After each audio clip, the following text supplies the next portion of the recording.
Hello, ഇന്ന് നമ്മൾ ചർച്ച ചെയ്യുന്നത് ഇലക്ട്രോണിക്സിലെ ഡിഫറൻഷ്യേറ്റർ, ഇൻ്റഗ്രേറ്റർ എന്നീ സർക്യൂട്ടുകളെക്കുറിച്ചാണ്.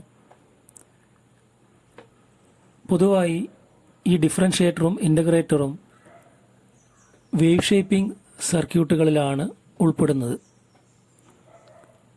മാത്തമാറ്റിക്സിലുള്ള ഡിഫറൻഷ്യേഷൻ, ഇൻ്റഗ്രേഷൻ എന്നീ ഓപ്പറേഷനുകൾ ഒരു ഫംഗ്ഷൻ്റെ മേലെയാണ് നമ്മൾ അപ്ലൈ ചെയ്യുന്നതെങ്കിൽ ഇവിടെ അതേ ഓപ്പറേഷൻ ഒരു സിഗ്നലിൻ്റെ മേലെയാണ് നമ്മൾ അപ്ലൈ ചെയ്യുന്നത്. ഒരു ഇൻപുട്ട് സിഗ്നലിൻ്റെ മേലെ നമുക്ക് ഡിഫറൻഷ്യേഷനും ഇൻ്റഗ്രേഷനും ചെയ്യുന്നതിന് വേണ്ടി ഈ ഡിഫറൻഷ്യേറ്റർ, ഇൻ്റഗ്രേറ്റർ സർക്യൂട്ടുകൾ നമുക്ക് ഉപയോഗപ്പെടുത്താം. ആദ്യമായി നമ്മൾ ഒരു ഡിഫറൻഷ്യേറ്റർ സർക്യൂട്ടും അതിൻ്റെ പ്രവർത്തനവുമാണ് കാണാൻ പോകുന്നത്. ഡിഫറൻഷ്യേറ്റർ സർക്യൂട്ട് ഒരു സിമ്പിൾ സീരീസ് RC സർക്യൂട്ടാണ്. നമുക്കിവിടെ കാണാൻ കഴിയും, ഒരു കപ്പാസിറ്ററും ഒരു റെസിസ്റ്ററും സീരീസായി കണക്ട് ചെയ്തിരിക്കുകയാണ്. അതുപോലെ ഡിഫറൻഷ്യേറ്റർ സർക്യൂട്ടിൻ്റെ ഔട്ട്പുട്ട് നമുക്ക് ലഭ്യമാവുന്നത് ഈ റെസിസ്റ്റൻസ് Rന് അക്രോസ് ആണ്. ഈ സർക്യൂട്ടിൻ്റെ പ്രത്യേകത എന്ന് പറയുന്നത് ഇതിൻ്റെ ഔട്ട്പുട്ട് Vout ഈ ഇൻപുട്ട് വോൾട്ടേജിൻ്റെ ഡിഫറൻഷ്യലിന് പ്രൊപ്പോർഷണലായിരിക്കും. Output is proportional to T/dt of input. അത്തരത്തിൽ ഈ സർക്യൂട്ട് ഒരു ഡിഫറൻഷ്യേറ്ററായി പ്രവർത്തിക്കണമെങ്കിൽ നമുക്ക് രണ്ട് കണ്ടീഷൻസ് സാറ്റിസ്ഫൈ ചെയ്യണം. ഈ സർക്യൂട്ടിൽ രണ്ട് കണ്ടീഷനുകൾ സാറ്റിസ്ഫൈ ചെയ്താൽ മാത്രമേ ഈ സർക്യൂട്ട് ഒരു നല്ല ഡിഫറൻഷ്യേറ്ററായിട്ട് ആക്ട് ചെയ്യുകയുള്ളൂ. അതിൽ ഒന്നാമത്തെ കണ്ടീഷൻ നോക്കാം. ഈ സർക്യൂട്ടിൻ്റെ ടൈം കോൺസ്റ്റൻറ്റ് സാധാരണ R/C പ്രൊഡക്റ്റാണ്. RC time constant should be much smaller than the time period of the input wave.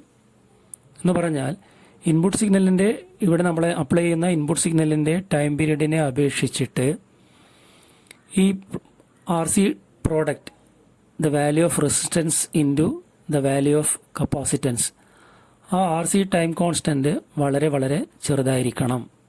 അതാണ് ഒന്നാമത്തെ കണ്ടീഷൻ. ഈ സർക്യൂട്ട് ഒരു നല്ല ഡിഫറൻഷ്യേറ്ററായി പ്രവർത്തിക്കുന്നതിന് ആവശ്യമായിട്ടുള്ള ഒന്നാമത്തെ കണ്ടീഷനാണ് നമ്മളിപ്പോൾ പറഞ്ഞത്. രണ്ടാമത്തെ കണ്ടീഷൻ എന്ന് പറയുന്നത് ഈ ഇൻപുട്ട് സിഗ്നലിൻ്റെ ഫ്രീക്വൻസി, നമ്മൾ ഈ സർക്യൂട്ടിൽ അപ്ലൈ ചെയ്യുന്ന ഇൻപുട്ട് സിഗ്നലിൻ്റെ ഫ്രീക്വൻസി, അതാണ് നമ്മൾ ഓപ്പറേറ്റിംഗ് ഫ്രീക്വൻസി എന്ന് ഇവിടെ പറയുന്നത്. ആ ഫ്രീക്വൻസിയിൽ, ഇൻപുട്ട് സിഗ്നലിൻ്റെ ഫ്രീക്വൻസിയിൽ ഈ കപ്പാസിറ്ററിൻ്റെ റിയാക്റ്റൻസ് XC, ആ കപ്പാസിറ്ററിൻ്റെ reactance XC should be 10 or more times larger than the value of this resistance. എന്ന് പറഞ്ഞാൽ നമ്മളിവിടെ അപ്ലൈ ചെയ്യുന്ന ഇൻപുട്ട് സിഗ്നലിൻ്റെ ഫ്രീക്വൻസിയിൽ ഈ കപ്പാസിറ്ററിൻ്റെ റിയാക്റ്റൻസ് ഈ റെസിസ്റ്റൻസിൻ്റെ വാല്യൂവിനേക്കാളും 10 മടങ്ങോ അതിൽ കൂടുതലോ ആയിരിക്കണം എന്നതാണ് ഈ രണ്ടാമത്തെ കണ്ടീഷൻ. ഈ ഒന്നാമത്തെ കണ്ടീഷൻ്റെ പ്രാധാന്യം എന്ന് പറയുന്നത് ഇവിടെ RC ടൈം കോൺസ്റ്റൻറ്റ് വളരെ ചെറുതാണെങ്കിൽ ഈ കപ്പാസിറ്ററിന് വളരെ പെട്ടെന്ന് തന്നെ ചാർജ് ചെയ്യാനും ഡിസ്ചാർജ് ചെയ്യാനും കഴിയും. അതിനുവേണ്ടിയാണ് നമ്മൾ ഈ RC ടൈം കോൺസ്റ്റൻറ്റിൻ്റെ വാല്യൂ ഇൻപുട്ട് സിഗ്നലിൻ്റെ ടൈം പീരീഡിനെ അപേക്ഷിച്ചിട്ട് വളരെ ചെറുതായി എടുക്കാൻ കാരണം. രണ്ടാമത്തെ കണ്ടീഷൻ നമ്മൾ ഉപയോഗിക്കുന്നത് എന്തിനാണെന്ന് വെച്ചാൽ ഈ സർക്യൂട്ടിൻ്റെ ഔട്ട്പുട്ട് ഇൻപുട്ടിൻ്റെ ഡിഫറൻഷ്യലാണെന്ന് നമുക്ക് തെളിയിക്കുന്നതിന് വേണ്ടി നമ്മൾ പിന്നീട് കാണും, അവിടെ നമുക്ക് ഒരു അസംഷൻ എടുക്കേണ്ടതുണ്ട്. ആ അസംഷനിൽ നമ്മൾ പറയുന്നത് ഈ കപ്പാസിറ്ററിൻ്റെ അക്രോസുള്ള വോൾട്ടേജ് VC അത് ഓൾമോസ്റ്റ് ഈ ഇൻപുട്ട് വോൾട്ടേജ് തന്നെയായിരിക്കും എന്നൊരു അസംഷൻ നമ്മൾ ഇതിൻ്റെ പ്രവർത്തനം വിശദീകരിക്കുന്ന സമയത്ത് നമ്മൾ എടുക്കുന്നുണ്ട്. ഒന്നുകൂടി പറയാം, ഈ കപ്പാസിറ്ററിൻ്റെ അക്രോസുള്ള വോൾട്ടേജ് VC അത് ഏകദേശം ഈ ഇൻപുട്ട് വോൾട്ടേജിന് തുല്യമായിരിക്കും. എന്ന് പറഞ്ഞാൽ ഈ ഇൻപുട്ട് വോൾട്ടേജ് ഏകദേശം മുഴുവനായിട്ടും ഇവിടെയാണ് ഡ്രോപ്പ് ചെയ്യുന്നത്. ഈ റെസിസ്റ്റൻസ് അക്രോസ് ഉണ്ടാകുന്ന വോൾട്ടേജ് നമുക്ക് അവഗണിക്കാവുന്ന അത്രയും ചെറുതായിരിക്കും. അങ്ങനെ സംഭവിക്കണമെങ്കിൽ ഈ ഇൻപുട്ട് വോൾട്ടേജിൻ്റെ ഏകദേശം മുഴുവൻ ഭാഗവും ഇവിടെ ഡ്രോപ്പ് ചെയ്യണമെങ്കിൽ ഇതിൻ്റെ റിയാക്റ്റൻസ് ഈ റെസിസ്റ്റൻസിനെ അപേക്ഷിച്ചിട്ട് വളരെ വളരെ വലുതായിരിക്കണം. അതിനു വേണ്ടിയിട്ടാണ് ഈ രണ്ടാമത്തെ കണ്ടീഷൻ നമ്മളിവിടെ വയ്ക്കുന്നത്.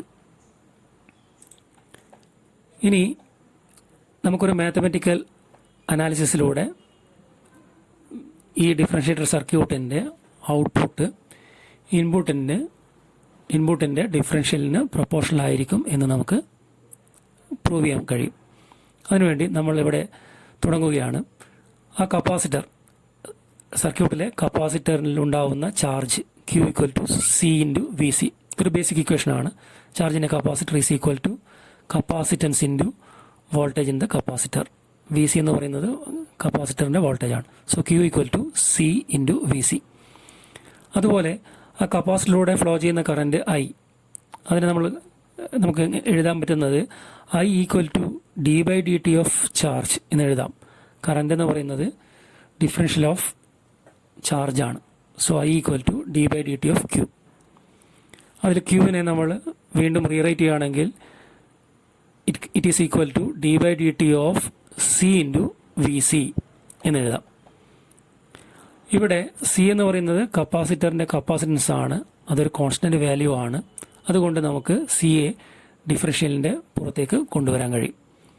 So equation becomes C × d/dt of VC എന്നാവും. ഇനി നമ്മൾ നേരത്തെ പറഞ്ഞ പോലെ കപ്പാസിറ്റർ വോൾട്ടേജ് എന്ന് പറയുന്നത് അത് ഏകദേശം ഇൻപുട്ട് വോൾട്ടേജിന് തുല്യമായിരിക്കും, Vന് തുല്യമായിരിക്കും. നമ്മൾ വീണ്ടും ഇവിടെ പറയുകയാണ്. അതിനുള്ള കാരണം ഈ സർക്യൂട്ടിൽ കപ്പാസിറ്ററിൻ്റെ റിയാക്റ്റൻസ് XC എന്ന് പറയുന്നത് സർക്യൂട്ടിലെ റെസിസ്റ്റൻസിൻ്റെ വാല്യൂവിനെ അപേക്ഷിച്ചിട്ട് വെരി വെരി ലാർജ് ആണെന്ന് നമ്മൾ കാണുകയാണ്. അങ്ങനെയാണെങ്കിൽ ആ സമയത്ത് അങ്ങനെ സംഭവിക്കണമെങ്കിൽ XC should very very large compared to R എന്ന് സംഭവിക്കണമെങ്കിൽ അത് നമ്മൾ ഉപയോഗിക്കുന്ന സിഗ്നലിൻ്റെ ഫ്രീക്വൻസിയായിട്ട് ബന്ധപ്പെട്ടാണ്. അങ്ങനെയാണെങ്കിൽ ഈ കണ്ടീഷൻ അവിടെ ഈ സർക്യൂട്ടിൽ സംഭവിക്കുകയാണെങ്കിൽ ഇൻപുട്ട് വോൾട്ടേജ് ഏകദേശം മുഴുവനായിട്ടും ആ കപ്പാസിറ്ററിൻ്റെ അക്രോസ് ഡ്രോപ്പ് ചെയ്യും. അതുകൊണ്ട് നമുക്ക് കപ്പാസിറ്റർ വോൾട്ടേജ് VC = Vin എന്ന് അസ്യൂം ചെയ്യാം. അതുകൊണ്ടാണ് നമ്മളിവിടെ VCക്ക് പകരം Vin എന്ന് ഉപയോഗിച്ചിരിക്കുന്നത്. So input current through the capacitors I = C × d/dt of Vin എന്ന് നമ്മൾ എഴുതി. ഇനി ഇവിടെ സർക്യൂട്ടിൽ വന്നു കഴിഞ്ഞാൽ നമ്മുടെ ഈ സർക്യൂട്ടിൻ്റെ ഔട്ട്പുട്ട് വോൾട്ടേജ് എന്ന് പറയുന്നത് ഈ റെസിസ്റ്റൻസിന് അക്രോസ് ഉണ്ടാകുന്ന വോൾട്ടേജാണ്. റെസിസ്റ്റൻസ് അക്രോസ് ഉണ്ടാകുന്ന വോൾട്ടേജ് എന്ന് പറയുന്നത് ഇതിലൂടെ ഫ്ലോ ചെയ്യുന്ന current IR × the value of this resistance ആയിരിക്കും.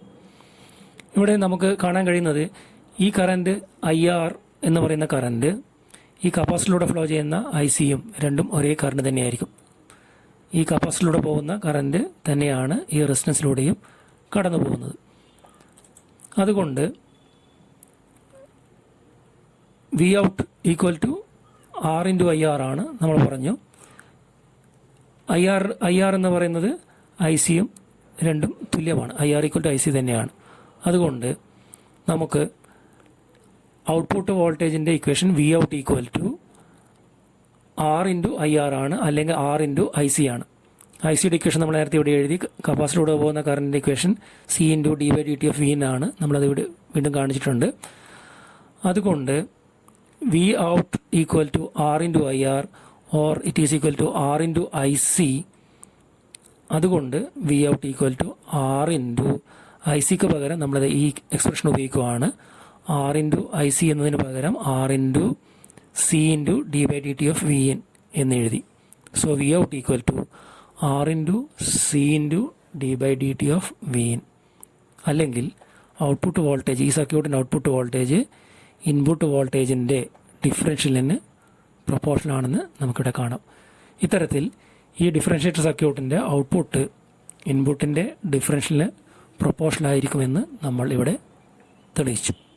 അതുകൊണ്ട് ഈ സർക്യൂട്ട് ഒരു ഡിഫറൻഷ്യേറ്ററായിട്ട് ഓപ്പറേറ്റ് ചെയ്യും.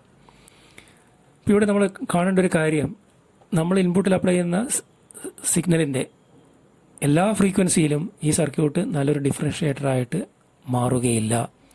അതിന് കാരണം നമ്മൾ ഈ രണ്ടാമത്തെ കണ്ടീഷൻ നോക്കിയാൽ മതി. ഈ എക്സി എന്ന് പറയുന്ന ക്വാണ്ടിറ്റി അത് ഈ ആറിനെ അപേക്ഷിച്ചിട്ട് വെരി വെരി ലാർജ് ആയിരിക്കണം നമ്മളിവിടെ പറഞ്ഞിട്ടുണ്ട്. അതങ്ങനെ സംഭവിക്കണമെങ്കിൽ അത് എല്ലാ ഫ്രീക്വൻസിയിലും അത് സംഭവിക്കണമെന്നില്ല. കാരണം എക്സി എന്ന് പറയുന്നത് ഫ്രീക്വൻസി ഡിപ്പെൻഡൻ്റ് ആണ്. എക്സിയുടെ വാല്യൂ തീരുമാനിക്കുന്നതിൽ ഈ ഇൻപുട്ട് സിഗ്നലിൻ്റെ ഫ്രീക്വൻസിക്കും റോളുണ്ട്. അപ്പോൾ ഇൻപുട്ട് സിഗ്നലിൻ്റെ ഫ്രീക്വൻസികൾ എല്ലാ ഫ്രീക്വൻസിയിലും ഈ എക്സി ആറിനെ അപേക്ഷിച്ചിട്ട് വെരി ലാർജ് ആയിരിക്കില്ല. അത്തരം സാഹചര്യങ്ങളിൽ ഈ ഡിഫറൻഷ്യേറ്റർ നല്ല ഡിഫറൻഷ്യേറ്ററായിട്ട് ആക്ട് ചെയ്യില്ല.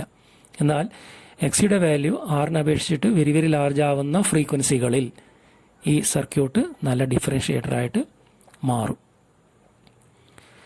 ഇനി ഈ ഒന്നാമത്തെ condition R C time constant വളരെ ചെറുതായിരിക്കണം. ഇൻപുട്ട് സിഗ്നലിൻ്റെ ടൈം പീരീഡിനെ അപേക്ഷിച്ചിട്ട് വളരെ ചെറുതായിരിക്കണം നമ്മൾ പറഞ്ഞു. ആ ആർ സി ടൈം കോൺസ്റ്റൻറ്റ് മാറുന്നതനുസരിച്ചിട്ട് എങ്ങനെയാണ് ഈ ഡിഫറൻഷ്യേറ്റർ സർക്യൂട്ടിൻ്റെ ഔട്ട്പുട്ട് മാറുന്നത് എന്ന് കാണുന്നതിന് വേണ്ടി നമ്മളൊരു ഡയഗ്രാം ഇവിടെ കാണുകയാണ്. നിങ്ങൾക്കിവിടെ കാണാം ആർ സിയുടെ വ്യത്യസ്ത വാല്യൂ അനുസരിച്ചിട്ട് വ്യത്യസ്ത ഔട്ട്പുട്ട്. ഇവിടെ ഇൻപുട്ട് സിഗ്നലായിട്ട് നമ്മൾ കൊടുക്കുന്നത് ഒരു സ്ക്വയർ വേവ് ആണ്. ഇവിടെ ആർ സിയുടെ വാല്യൂ കൂടുതലാണ്. അതുകൊണ്ട് ഡിഫറൻഷ്യേറ്ററിൻ്റെ ഔട്ട്പുട്ട് നമുക്കിങ്ങനെയാണ്. ആർ സിയുടെ വാല്യൂ കുറയുന്നതിനനുസരിച്ചിട്ട് ഡിഫറൻഷ്യേഷൻ മെച്ചപ്പെടും നമുക്ക് കാണാം. ആർ സിയുടെ വാല്യൂ ഏറ്റവും കുറഞ്ഞിരിക്കുമ്പോൾ ഡിഫറൻഷ്യേഷൻ ഏറ്റവും നന്നായി നടക്കുന്നുണ്ടെന്ന് നമുക്കിവിടെ കാണാം. ഇവിടെ സ്ക്വയർ വേവ് ഇൻപുട്ട് കൊടുക്കുമ്പോൾ ഡിഫറൻഷ്യേറ്റർ ഒരു സ്പൈക്ക് വേവ് ഫോം തരുന്നതായിട്ട് നമുക്ക് കാണാം. ഇത്തരത്തിൽ സ്പൈക്കാണ് നമുക്ക് കിട്ടേണ്ടത്. ഒരു ഡിഫറൻഷ്യേറ്ററിൻ്റെ ഇൻപുട്ടിൽ ഒരു സ്ക്വയർ വേവ് അപ്ലൈ ചെയ്യുമ്പോൾ നമുക്ക് കിട്ടേണ്ടത് സ്പൈക്ക് വോൾട്ടേജാണ്. വളരെ വിഡ്ത്ത് കുറഞ്ഞ വെരി നാരോ സ്പൈക്സ് ആണ് നമുക്ക് ഔട്ട്പുട്ടായി ലഭിക്കേണ്ടത്. അങ്ങനെ ലഭിക്കുന്നത് ഈ ഒരു കേസിലാണ്. ഇവിടെ ആർ സിയുടെ വാല്യൂ വളരെ കുറവായിരിക്കും. ആർ സിയുടെ വാല്യൂ കൂടുന്നതനുസരിച്ചിട്ട് ടൈം കോൺസ്റ്റൻ്റ് ആർ സി കൂടുന്നതനുസരിച്ചിട്ട് ഡിഫറൻഷ്യേറ്ററിൻ്റെ ഔട്ട്പുട്ട് മോശമാകുന്നത് നമുക്കിവിടെ കാണാൻ കഴിയും. ഇനി നമ്മൾ കാണുന്നത് ഒരു ബേസിക് ഇൻ്റഗ്രേറ്റർ സർക്യൂട്ടാണ്. ഈ ഇൻ്റഗ്രേറ്റർ സർക്യൂട്ടും ഡിഫറൻഷ്യേറ്റർ സർക്യൂട്ടും തമ്മിലുള്ള പ്രധാന വ്യത്യാസം ഇവിടെ ആറും സിയും അവരുടെ സ്ഥാനം പരസ്പരം ഇൻ്റർചേഞ്ച് ചെയ്തിട്ടുണ്ട്. ഇൻ്റഗ്രേറ്ററിനെ സംബന്ധിച്ചോളം ഔട്ട്പുട്ട് വോൾട്ടേജ് നമ്മൾ എടുക്കുന്നത് കപ്പാസിറ്ററിന് അക്രോസ് ആണ്. ഇവിടെയും ഒരു സിമ്പിൾ സീരീസ് ആർ സി സർക്യൂട്ടാണ് നമ്മൾ ഉപയോഗിക്കുന്നത്. പക്ഷേ ഔട്ട്പുട്ട് വോൾട്ടേജ് ലഭ്യമാവുന്നത് കപ്പാസിറ്ററിന് അക്രോസ് ആണ്. ഇനി ഇവിടെ സർക്യൂട്ട് നമ്മൾ നോക്കുകയാണെങ്കിൽ ഈ ഔട്ട്പുട്ട് വോൾട്ടേജ് വി ഔട്ട് എന്ന് പറയുന്നത് കപ്പാസിറ്റർ വോൾട്ടേജ് വി സി ആണ്. നമ്മളിവിടെ കൊടുത്തിരിക്കുന്നു V out is equal to V C. ഇനി നേരത്തെ ഡിഫറൻഷ്യേറ്ററിൻ്റെ കാര്യത്തിൽ പറഞ്ഞതുപോലെ ഒരു ഇൻ്റഗ്രേറ്റർ നല്ല രീതിയിൽ പ്രവർത്തിക്കുന്നതിന് രണ്ട് കണ്ടീഷനുകൾ കൊടുത്തിട്ടുണ്ട്. അതിൽ ഒന്നാമത്തെ കണ്ടീഷൻ നമുക്കിവിടെ കാണാം. The time constant R C of the circuit should be very large compared to the time period of the input wave. ഇവിടെ ആർ സി ടൈം കോൺസ്റ്റൻറ്റ് വളരെ കൂടുതലായിരിക്കണം. ഡിഫറൻഷ്യേറ്റർ നമ്മൾ പറഞ്ഞു ആർ സി ടൈം കോൺസ്റ്റൻറ്റ് ചെറുതായിരിക്കണം എന്ന് പറഞ്ഞു. എന്നാൽ ഇൻ്റഗ്രേറ്ററിൽ നേരെ ഓപ്പോസിറ്റാണ്. ഇൻ്റഗ്രേറ്ററിനെ സംബന്ധിച്ചിടത്തോളം ഈ സർക്യൂട്ടിൻ്റെ R C time constant very very large ആയിരിക്കണം. ഇൻപുട്ട് സിഗ്നലിൻ്റെ ടൈം പീരീഡിനെ അപേക്ഷിച്ചിട്ട് R C time constant very large ആയിരിക്കണം. അതാണ് ഒന്നാമത്തെ കണ്ടീഷൻ. രണ്ടാമത്തെ condition the value of R should be 10 or more times larger than XC at the operating frequency. എന്ന് പറഞ്ഞാൽ ഇവിടെ നമ്മൾ കൊടുക്കുന്ന ഇൻപുട്ട് സിഗ്നലിൻ്റെ ഫ്രീക്വൻസിയിൽ ഈ റെസിസ്റ്റൻസിൻ്റെ വാല്യൂ ഈ കപ്പാസിറ്ററിൻ്റെ റിയാക്റ്റൻസ് ആയ എക്സിയേക്കാളും 10 മടങ്ങോ അതിൽ കൂടുതലോ ആയിരിക്കണം. എത്രമാത്രം കൂടുതലാവുന്നുവോ അത്രമാത്രം നമ്മുടെ ഈ കണ്ടീഷൻ നമ്മൾ മീറ്റ് ചെയ്യും. അപ്പോൾ ഞാൻ ഒന്നുകൂടി പറയുകയാണ്, നമ്മളിവിടെ ഇൻപുട്ട് സിഗ്നലിൽ കൊടുക്കുമ്പോൾ അതിൻ്റെ ആ ഫ്രീക്വൻസിയിൽ ഇൻപുട്ട് സിഗ്നലിൻ്റെ ഫ്രീക്വൻസിയിൽ ഈ റെസിസ്റ്റൻസ് ആറിൻ്റെ വാല്യൂ ഈ കപ്പാസിറ്ററിൻ്റെ റിയാക്റ്റൻസിനെക്കാളും വളരെ കൂടുതലായിരിക്കണം. 10 മടങ്ങോ അതിൽ കൂടുതലായിരിക്കണം എന്നാണ് നമ്മളിവിടെ പറയുന്നത്. ഇനി സർക്യൂട്ടിൻ്റെ പ്രവർത്തനം നമുക്ക് നോക്കാം. അല്ലെങ്കിൽ ഈ സർക്യൂട്ടിൻ്റെ ഔട്ട്പുട്ട് എങ്ങനെയാണ് ഇൻപുട്ടിൻ്റെ ഇൻ്റഗ്രേഷനായി മാറുന്നത് എന്ന് നമുക്ക് നോക്കാം. ഇവിടെ സർക്യൂട്ടിലെ റെസിസ്റ്റൻസിലൂടെ പോകുന്ന കറണ്ട് ഐ ആണ്. ആ സെയിം കറണ്ട് തന്നെയാണ് കപ്പാസിറ്ററിലൂടെയും കടന്നു പോകുക. റെസിസ്റ്ററിലൂടെ കടന്നു പോകുന്ന കറണ്ട് ഐ തന്നെയാണ് കപ്പാസിറ്ററിലൂടെയും കടന്നു പോകുന്ന current. So I equal to I C ആണ്. അതുപോലെ നമ്മൾ അസ്യൂം ചെയ്തിട്ടുണ്ട് ആറിൻ്റെ വാല്യൂ എക്സിയെ അപേക്ഷിച്ചിട്ട് വെരി വെരി ലാർജ് ആണ്. അതുകൊണ്ട് നമുക്ക് അസ്യൂം ചെയ്യാം എന്ത്, ഈ ഇൻപുട്ട് വോൾട്ടേജ് മുഴുവനായിട്ടും വി ഇൻ എന്ന് പറയുന്ന ഇൻപുട്ട് വോൾട്ടേജ് ഏകദേശം മുഴുവനായിട്ടും ആ റെസിസ്റ്റൻസിൻ്റെ അക്രോസ് ആയിട്ട് വരും, വി ആർ ആയിട്ട് മാറും. അതായത് കപ്പാസിറ്ററിലുണ്ടാകുന്ന വോൾട്ടേജ് ഡ്രോപ്പ് അവഗണിക്കാവുന്ന അത്രയും ചെറുതായിരിക്കും. അതുകൊണ്ടാണ് നമ്മൾ ഈ ഒരു അസംപ്ഷൻ ഇവിടെ എടുക്കുന്നത്. ആറിൻ്റെ വാല്യൂ എക്സിയെ അപേക്ഷിച്ചിട്ട് വെരി വെരി ലാർജ് അതുകൊണ്ട് ഇൻപുട്ട് വോൾട്ടേജിൻ്റെ ഭൂരിഭാഗവും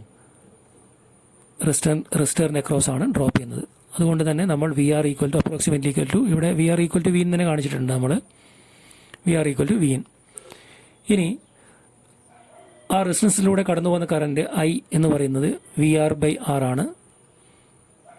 അത് equal to V R V in ആയതുകൊണ്ട് അതിനെ നമുക്ക് വി ഇൻ ബൈ ആർ എന്ന് എഴുതാൻ പറ്റും.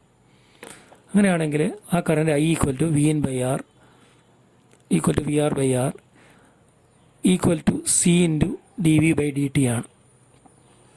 കാരണം ഈ കറണ്ട് തന്നെയാണ് കപ്പാസിറ്ററിലൂടെയും കടന്നു പോകുന്നത്. സോ കപ്പാസിറ്ററിലൂടെ കടന്നു പോകുന്ന കറണ്ട് എന്ന് പറയുന്നത് C into D by D T of voltage ആണ്. അങ്ങനെയാണെങ്കിൽ വി ഔട്ട് സർക്യൂട്ടിൻ്റെ ഔട്ട്പുട്ട് വോൾട്ടേജ് അത് കപ്പാസിറ്ററിൻ്റെ അക്രോസുള്ള വോൾട്ടേജാണ്. കാരണം നമ്മൾ കപ്പാസിറ്ററിന് അക്രോസ് ആണ് നമ്മൾ ഔട്ട്പുട്ട് വോൾട്ടേജ് എടുക്കുന്നത്. അതുകൊണ്ട് V out equal to V C ആണ്. വി സി എന്ന് പറയുന്നത് V equal to Q by C ആണ്. കപ്പാസിറ്ററിനെ സംബന്ധിച്ചോളം Q equal to C into V C ആണ്, അല്ലെങ്കിൽ വി സി എന്ന് പറയുന്നത് ക്യൂ ബൈ സി ആണ്. സോ ചാർജ് എന്ന് പറയുന്നത് ഇൻ്റഗ്രൽ ഓഫ് കറണ്ട് ആണ്. Charge Q equal to integral of I D T ആണ്. സോ നമ്മൾ എന്ത് എഴുതി, Q by C equal to integral of I D T by I C എന്ന് എഴുതി. സി ഒരു കോൺസ്റ്റൻ്റ് ആയതുകൊണ്ട് നമ്മൾ ആ 1/c ഇൻ്റഗ്രലിനെ പുറത്തേക്ക് എടുത്തു. 1/c integral I D T എന്ന് നമ്മൾ എഴുതി.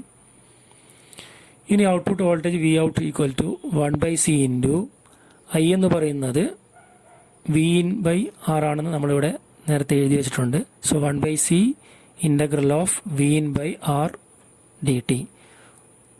ആറും ഒരു കോൺസ്റ്റൻ്റ് ആയതുകൊണ്ട് നമുക്ക് ആറിനെയും ഇൻ്റഗ്രലിന് പുറത്തേക്ക് എടുക്കാൻ പറ്റും. So it is 1/RC integral V in D T എന്ന് എഴുതാൻ പറ്റും. So output voltage V out is equal to 1/RC integral V in D T എന്ന് നമുക്ക് എഴുതാൻ കഴിയും. അതുകൊണ്ട് നമ്മളിവിടെ കാണുന്നത് ഈ ഇൻ്റഗ്രേറ്റർ സർക്യൂട്ടിൻ്റെ ഔട്ട്പുട്ട് വോൾട്ടേജ് വി ഔട്ട് എന്ന് പറയുന്നത് ഇൻപുട്ട് വോൾട്ടേജിൻ്റെ ഇൻ്റഗ്രലിന് പ്രൊപ്പോർഷനാണ്. അതായത് ഈ സർക്യൂട്ട് ഒരു ഇൻ്റഗ്രേറ്ററായിട്ട് പ്രവർത്തിക്കും. ഇവിടെ നമ്മൾ കൊടുത്തിരിക്കുന്നത് ഈ ഇൻ്റഗ്രേറ്റർ സർക്യൂട്ടിൻ്റെ ഇൻപുട്ട് ഒരു സ്ക്വയർ വേവ് ആണെങ്കിൽ ഔട്ട്പുട്ട് എന്തായിരിക്കും എന്നതാണ് നമ്മളിവിടെ കാണിച്ചിരിക്കുന്നത്. ഔട്ട്പുട്ട് ഒരു ട്രയാങ്കുലർ വേവിന് സിമിലറായ സിഗ്നലാണ്. ഇത് അവിടെ കണ്ടീഷൻ RC വാല്യൂക്ക് അനുസരിച്ചിട്ടായിരിക്കും ഇതിൻ്റെ ഷേപ്പ് ഉണ്ടാവുക. നമുക്ക് ഓൾമോസ്റ്റ് ഒരു ട്രയാങ്കുലർ വേവാണ്. ഒരു സ്ക്വയർ വേവ് ഇൻപുട്ടായിട്ട് ഒരു ഇൻ്റഗ്രേറ്റർ സർക്യൂട്ടിന് കൊടുത്താൽ നമുക്ക് കിട്ടുന്ന ഔട്ട്പുട്ട് ഏകദേശം ഒരു ട്രയാങ്കുലർ വേവ് ആയിരിക്കും. നമ്മൾ ഇൻ്റഗ്രേറ്ററും ഡിഫറൻഷ്യേറ്ററുമാണ് ഇന്ന് ചർച്ച ചെയ്തത്. Thank you.